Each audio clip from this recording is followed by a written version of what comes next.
Hello, everybody. I'm Dustin Benzel, and welcome to another Pokemon episode discussion of XY. Today, we're going to discuss Ash's Frogadier. Alright, let's get into this. Now, I'm going to be really honest with you. Sometimes it's really hard for me to like the starter Pokemon. For example, first generation, Squirtle and Charmander are basically the only Pokemon that I like. I will choose Bulbasaur just to have a powerful grass type since there's no other substitute if I have no choice, and I do have a Venusaur in my Y version, but that's only because I chose Fennekin as my starter and I wanted a grass type that would be super effective against my rivals Greninja. So that's the only reason why I have a Venusaur, because Bulbasaur, Ivysaur, and Venusaur is my least favorite. Okay, so that covers that.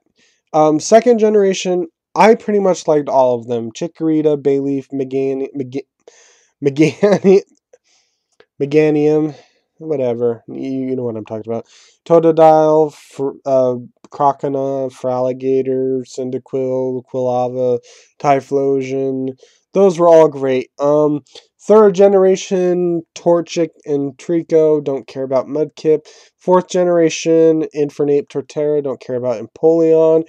Fifth generation, I really only cared about Serperior.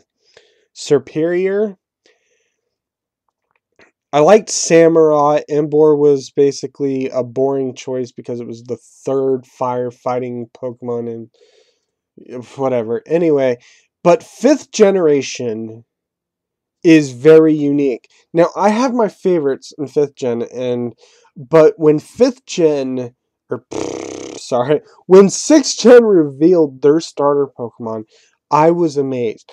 I don't know if it was because it was a lot more colorful, but I didn't hate any of the starter Pokemon. You know, I liked Fennekin because Fennekin was just so cute. Froakie was just playing badass in the preview. And then Chespin was just an amazing Pokemon simply because it wasn't a reptile, a reptilian type Pokemon. And for the past 5 generations before Chespin, they've all been reptiles. Reptilian and that nature. I mean, Bulbasaur might be suspect, but it is dinosaur-esque. So there's that reptilian aspect. And so it was amazing that Chespin was actually based off of a mammal, so there was that. And it was kind of like Oshawott, but I can see it differently. Now, what I initially wanted was Ash to have all 3 starters because I liked all of them almost equally. Sure, I preferred Fennekin, and if I had to choose between Froakie and Chespin, Chespin would be last, but I wanted Ash to have all 3 starters. Fennekin would be that female Pokemon that Ash has that'd be a fire type, and it would be lonely, but then they stereotypically gave it to Serena, which still pisses me off to this day, even though I've pretty much gotten over it by now. And then they stupidly gave Clement Chessman just because for the hell of it.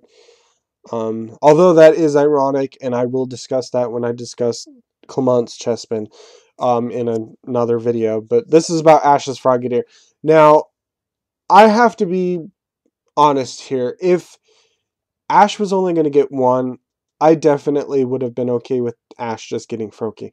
Now, I would have liked Fennekin, but then I realized that Ash has had a lot of fire-type starters.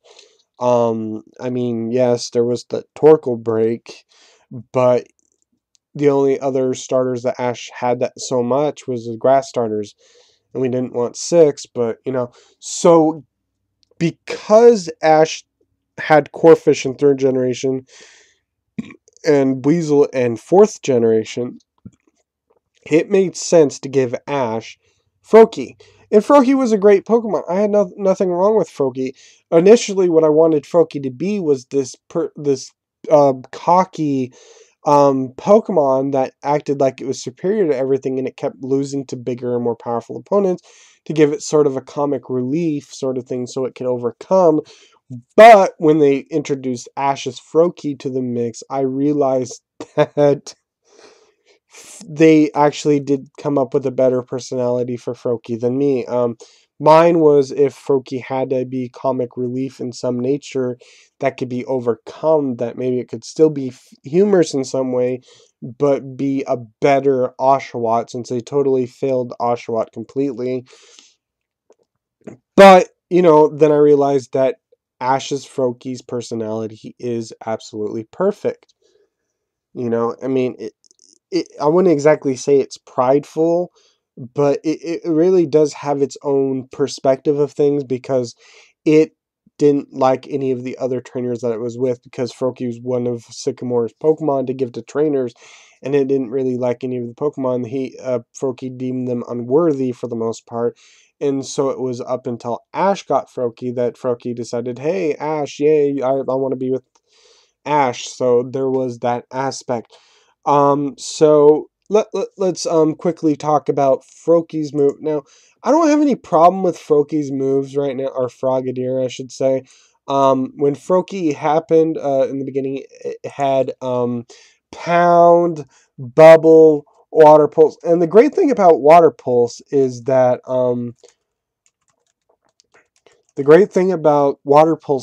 very few Pokemon of Ash's had Water Pulse. Buizel had Water Pulse, but they completely screwed that over, and that was pretty much it, if I can remember correctly. So, Water Pulse was an amazing attack to give Froakie, especially in the beginning. I don't think it had anything else at that particular time, just Pound, Bubble, and Water Pulse. So, it was pretty interesting. Now, I'm not going to say its moves are horrible now, but I feel like that they may have been pushing the ninja theme a little too much, but there's really nothing wrong with that. I was a little apprehensive of Froakie learning Cut, but since they replaced it with Pound, I actually have no problem with it anymore. Now, looking at Frogadier's moveset right now, in as well as the preview for the Ramos gym battle, Frogadier's current moveset is Water Pulse, Double Team, Cut, and Aerial Ace. And those are all decent moves. I mean, now Aerial Ace I would question, because Acrobatics would have been a much funner move to give Frogadier, but Frogadier using Aerial Ace the way that it did against that Barbicle in its evolution episode from Froakie was pretty epic. And Water Pulse is still going to be amazing, and now here's some interesting things about Frogadier, though. Frogadier is Ash's first evolved starter. Squirtle didn't evolve. Totodile didn't evolve. Corphish didn't evolve, and Buizel didn't evolve, even though they weren't starters of Corphish and Buizel. Then we have 5th generation with Oshawott, and Oshawott didn't evolve. So Ash's Frogadier is the first Pokemon that is an evolved water starter. And it's his first true evolution of a water Pokemon since Krabby, which was like 600 episodes ago or whatever it was.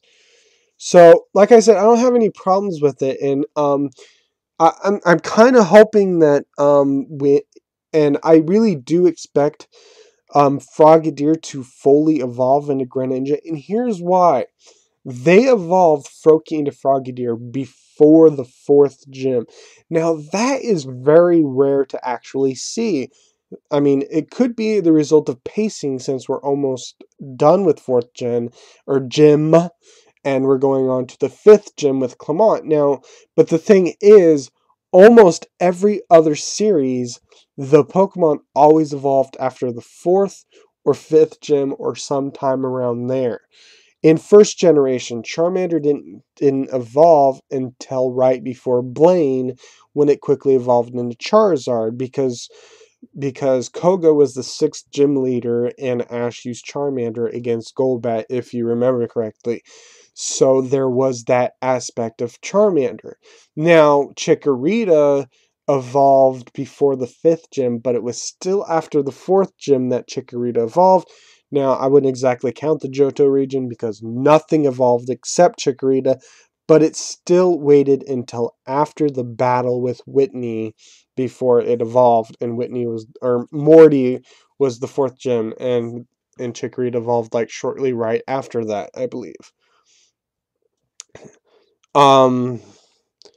Then we have 3rd generation, and Trico didn't evolve until before Norman, but it was after Flannery that it evolved. It was between Flannery and Norman that Trico evolved, because Ash used Trico against Flannery's Slugma, I believe, and lost.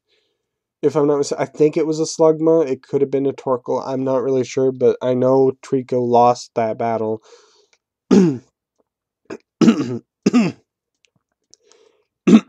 Sorry. Hold on.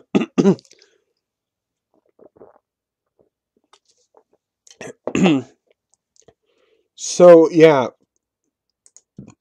So, moving on, Trico didn't evolve between it except Flannery and Norman.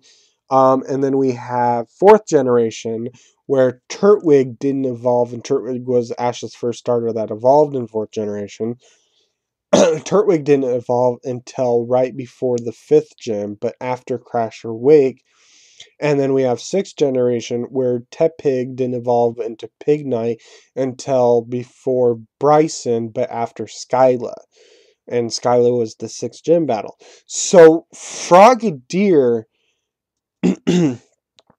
is the most unique case because it actually evolved before the 4th gym, and that is the first time any of Ash's Pokemon had evolved.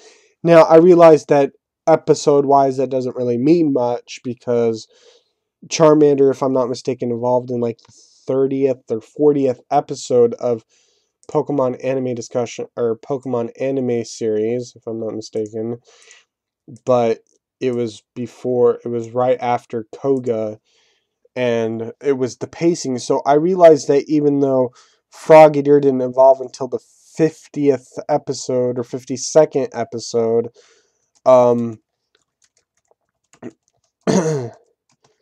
it's still one of the earliest captures in terms of gym placement for Frogadier.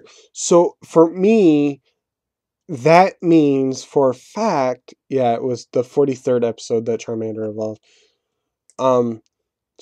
That's pretty damn close.